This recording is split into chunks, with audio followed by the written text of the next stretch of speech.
I don't know what it was this week, but every time I sat down to study, I somehow ended up reorganizing something. My desk, my notes, even my email inbox. That sounds very productive on the surface, very responsible. It does, doesn't it? But deep down I knew I was avoiding something. Let me guess. Speaking practice? Yeah, I can read, I can listen, I can even understand most things. But the moment I try to say something out loud, my brain just stalls. Like it's buffering. Exactly. And it's so frustrating because I've been learning English for years. Why am I still stuck? That question comes up more often than people admit. So it's not just me then. Please say it's not just me. It's definitely not just you. I've met learners who know thousands of words, who understand films without subtitles, and yet, when they speak, they hesitate after every sentence. That's painfully accurate. And the strange thing is, most of them aren't lazy. They actually work quite hard. They revise vocabulary, they do exercises, they listen to podcasts.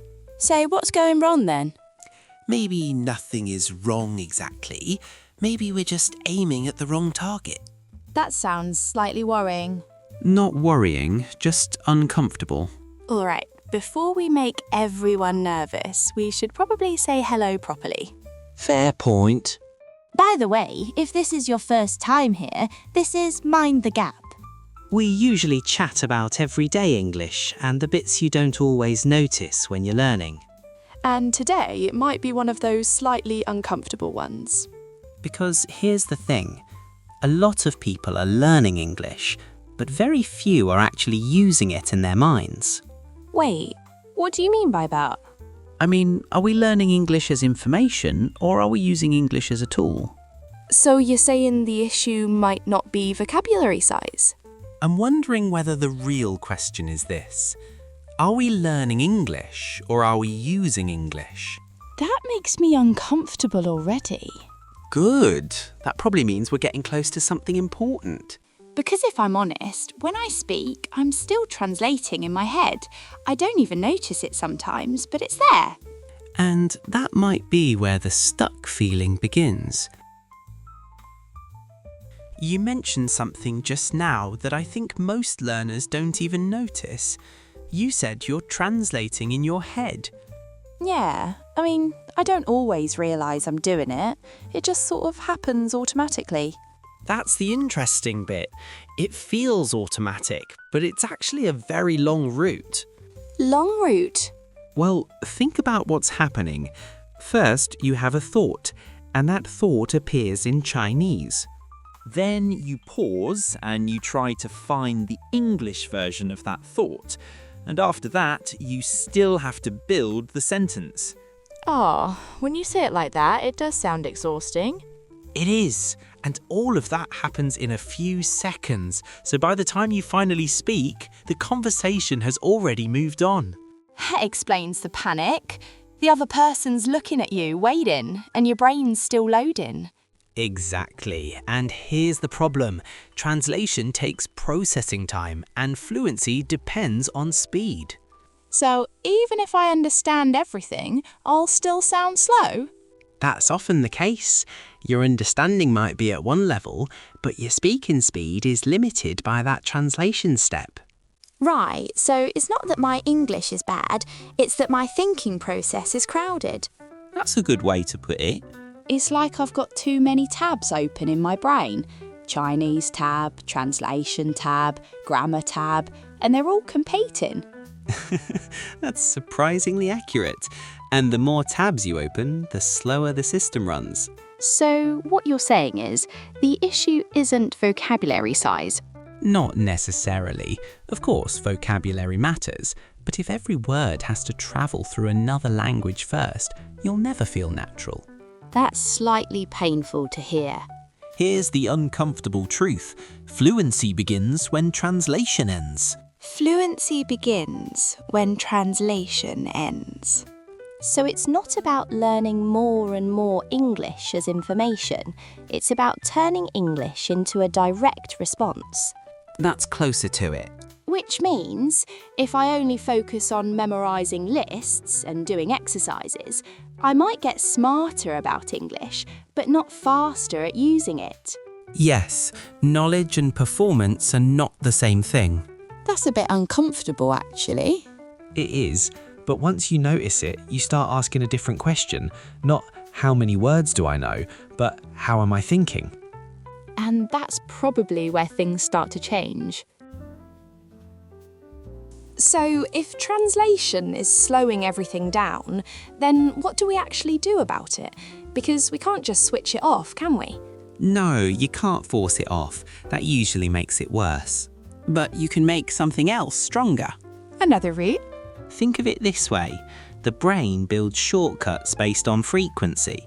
Whatever it sees and hears again and again, it starts to process faster. So, if English only appears during study time, once a day, maybe 30 minutes, it never becomes the dominant path. It stays in the lesson box. Exactly. It remains academic, separate, slightly distant. So, you're saying before we try to think in English, we need to live in it a bit more? That's a good way of putting it. Let it be around you, not as a task, just as background. Alright, confession time. I once changed my phone language to English because I thought it would magically improve everything. And? I couldn't find the settings for about 20 minutes. I nearly changed it back out of pure frustration. That's usually how it starts. Slight panic. But after a few days, it stopped feeling strange. I didn't even notice it anymore. And that's the point. When something stops feeling foreign, your brain has already adapted. So it's not about understanding every word on the screen, it's about familiarity. Yes, the goal isn't perfect comprehension, it's exposure. Repeated, relaxed exposure. That sounds much less stressful than trying to memorise everything. It should be. Listen to things while you're walking. Put on a podcast while cooking. Read something simple before bed without analysing every sentence. You're basically telling people to stop treating English like an exam subject. In a way, yes. If English only exists in test mode, your brain will always approach it cautiously. That explains why I feel tense the moment I practice. Exactly. But if it's part of daily life, the pressure lowers. And when pressure lowers, processing speeds up. Here's a question though. Do people have to move abroad to make this work? Because not everyone can just relocate. No, not at all. Geography helps, of course, but environment is more about input than location. You can build an English environment deliberately. Choose what you watch, choose what you listen to, choose what you read. So it's less about moving countries and more about moving habits. That's well said. Once English stops being something you visit and starts being something you live with, thinking in it becomes possible. Which means this isn't a quick fix. It's more like slow exposure that changes the wiring. Yes, and without that exposure, trying to think in English is like trying to run before you can walk. Alright, so step 1 isn't think harder, it's live with it longer. Alright, so we've let English hang around a bit more. We're listening, reading, not panicking over every word, but there's still that gap between understanding and actually speaking. There is, and this is where many learners get stuck again. Because we assume that if we think in English quietly, eventually speaking will just happen. That's the assumption, but silent thinking and spoken language aren't quite the same thing. They feel similar though. They overlap, but speaking adds pressure, it adds timing, it adds sound. When you speak, your brain has to coordinate thought, vocabulary, grammar, and pronunciation all at once. Which explains why I sound perfectly fluent in my head and much less fluent out loud. Exactly. So mental rehearsal is useful. Imagining a conversation, planning what you might say, that helps. But if it stays inside your head, the progress is slower. So we actually have to say it out loud even if no one's there. Especially if no one's there. That's the safest audience you'll ever have. All right, this is slightly embarrassing, but I do talk to myself in English sometimes, usually in the shower. That's actually a very good habit. At least the shampoo bottles don't judge my grammar. And more importantly, your brain starts linking thinking and sound together. Speaking is not just the result of thinking. Speaking is training your thinking. That's interesting. So the act of speaking actually changes the way I think? Yes, when you speak regularly, your brain starts preparing thoughts directly in English because it anticipates output. So if I never speak, my brain never feels the urgency to switch. More or less. Without output, there's no pressure to optimize the system. But here's the scary bit. What if I speak and it's wrong? It will be wrong sometimes. That's inevitable. That's not very comforting. Let me put it differently. Every mistake forces your brain to reorganize. It adjusts patterns. It refines connections. If you never test the system, it never improves. So mistakes aren't proof that I'm bad. They're proof that I'm building something. That's a healthier way to see it. All right. So thinking in English is step 1. Living in English is step 2. But if I don't speak it, it never becomes automatic. Exactly. Silence keeps it theoretical. Speech makes it real. Do you know what still makes me nervous? Real-time conversations. Not recordings, not rehearsed stuff, just actual back and forth. Because there's no pause button. Exactly. You can't say, hang on, let me check my grammar. That pressure's uncomfortable, but it's also powerful. Powerful in a scary way. Let's step back for a second. Before real-time conversation, there's something slightly calmer that helps. Writing. Journaling. Yes, when you write, you can't hide behind vague thoughts. You have to finish the sentence. In your head, an idea can feel clear, but once you try to put it into words, you realize what's missing. That happens to me all the time. I think I know what I want to say, and then halfway through writing, I get stuck. And that stuck moment is useful. It shows you the gap. So writing is like slow motion speaking. That's a good comparison.